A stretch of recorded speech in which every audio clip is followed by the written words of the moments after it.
Assalamualaikum warahmatullahi wabarakatuh. Pada kesempatan yang berbahagia ini, saya akan menyampaikan cerita praktik baik atau best practice yang telah saya susun dengan menggunakan metode STAR, yaitu situasi, tantangan, aksi, refleksi hasil, dan dampak. Best practice ini saya susun oleh diri saya sendiri, yaitu Satrismu SPD. Saya merupakan mahasiswa PPG dalam jabatan kategori 1 gelombang kedua di LPTK Universitas Shah Kuala.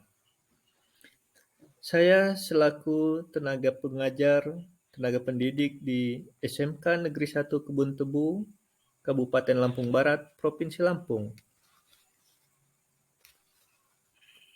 Mari kita saksikan. Metode STAR ini meliputi situasi, tantangan, aksi, dan refleksi serta dampaknya terkait dengan pengalaman dalam mengatasi permasalahan siswa dalam kegiatan pembelajaran. Cerita praktik baik yang saya lakukan pada lingkup pendidikan Sekolah Menengah Kejuruan dengan lokasi SMK Negeri 1 Kebun Tebu pada tanggal 20 Januari 2023. Best practice ini saya angkat dengan judul meningkatkan motivasi dan hasil belajar peserta didik dengan penerapan model pembelajaran Problem Based Learning atau model pembelajaran PBL. Di sini tujuan yang ingin dicapai, yang pertama yaitu meningkatkan motivasi belajar peserta didik. Dan yang kedua, meningkatkan hasil belajar peserta didik.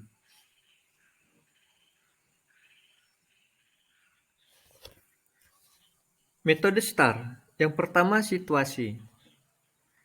Nah, kondisi yang melatar belakangi best practice ini ada beberapa hal.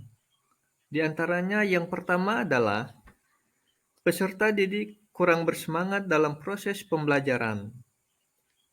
Kemudian, peserta didik tidak fokus pada saat pembelajaran di kelas. Kemudian, proses pembelajaran masih berpusat pada guru, di mana kegiatan pembelajaran didominasi oleh metode ceramah. Selain itu, penerapan model pembelajaran pun masih kurang inovatif. Pemanfaatan media pembelajaran seperti video, aplikasi pembelajaran, dan yang lain-lainnya itu belum maksimal digunakan dalam kegiatan pembelajaran. Hal ini terlihat dari interaksi antara peserta didik. Selain itu juga interaksi antara peserta didik dengan guru itu terlihat masih rendah. Kecenderungan bahwa peserta didik lebih banyak diam dan hanya mendengarkan saja ketika kegiatan pembelajaran berlangsung. Nah, selain itu terlihat juga pada nilai hasil belajar peserta didik yang masih rata-rata di bawah standar. Dengan situasi yang demikian itu menjadikan tantangan bagi diri saya sebagai tenaga pendidik. Banyak sekali tantangan yang saya hadapi. Di antaranya, saya sebagai guru belum terbiasa menerapkan model pembelajaran yang inovatif. Selain itu juga, saya masih belum terampil mengintegrasikan TPACK dalam pembelajaran. Dari sudut pandang peserta didik belum bisa memanfaatkan kemajuan teknologi dengan baik. Kemudian kemampuan peserta didik dalam berliterasi pun masih rendah dan ditunjang dengan keterbatasan sarana dan prasarana pendukung dalam kegiatan pembelajaran yang masih kurang. Begitu banyak tantangan yang saya hadapi. Namun demikian, saya harus berusaha menghadapi tantangan-tantangan yang ada tersebut. Maka, kini saya harus beraksi. Saya harus melakukan langkah-langkah pembelajaran. Langkah-langkah pembelajaran yang harus saya lakukan di antaranya, yang pertama, saya akan melakukan pembelajaran dengan memilih model pembelajaran yang inovatif dan yang sesuai dengan karakteristik peserta didik dan sesuai dengan karakteristik materi pembelajaran. Maka dalam hal ini, saya akan mempergunakan model pembelajaran model problem based learning atau model PBL. Selain menerapkan model PBL atau problem based learning, saya akan menerapkan penggunaan media pembelajaran yang berbasis TPACK. Penggunaan media PPT akan saya gunakan, video pembelajaran yang mendukung, dan aplikasi-aplikasi pembelajaran yang mendukung akan saya pergunakan di dalam kegiatan aksi ini. Harapannya, peserta didik beserta guru akan menjalani proses pembelajaran ini dengan baik, terjadi interaksi antar siswa, antar peserta didik, dan antara peserta didik dengan gurunya. Setelah saya lakukan aksi berdasarkan situasi yang terjadi di lingkungan tempat saya bertugas, maka setelah saya lakukan kegiatan aksi itu, ada dampak dari aksi yang telah saya lakukan. Di antaranya, melalui penerapan model pembelajaran problem based learning atau PBL, mulai terlihat bahwa peserta didik mulai antusias mengikuti pembelajaran.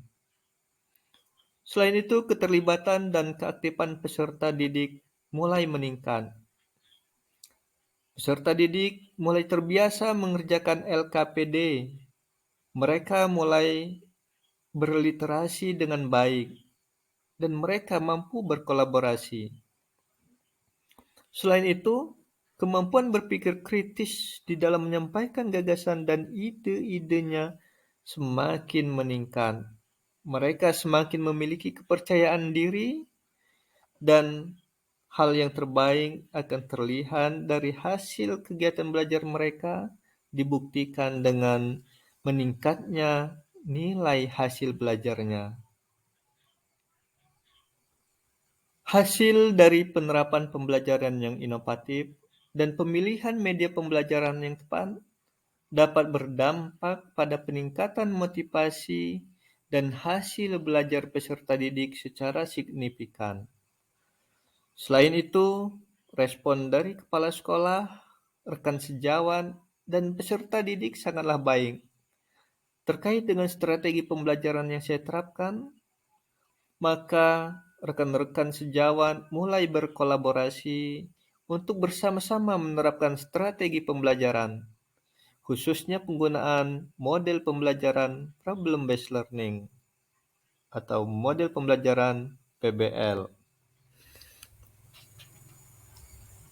Saya sangat bangga sekali menjadi mahasiswa PPG dalam jabatan kategori 1 gelombang kedua di LPTK Universitas Syah Kuala.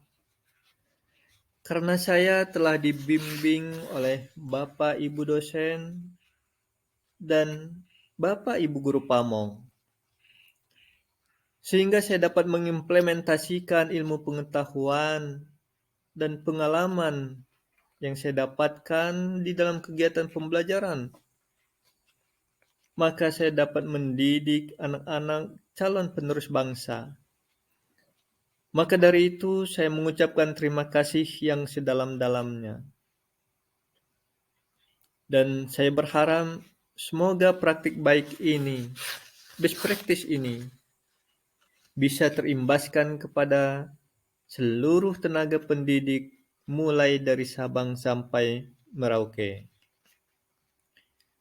Terima kasih Satrismu SPD, guruku, inspirasiku.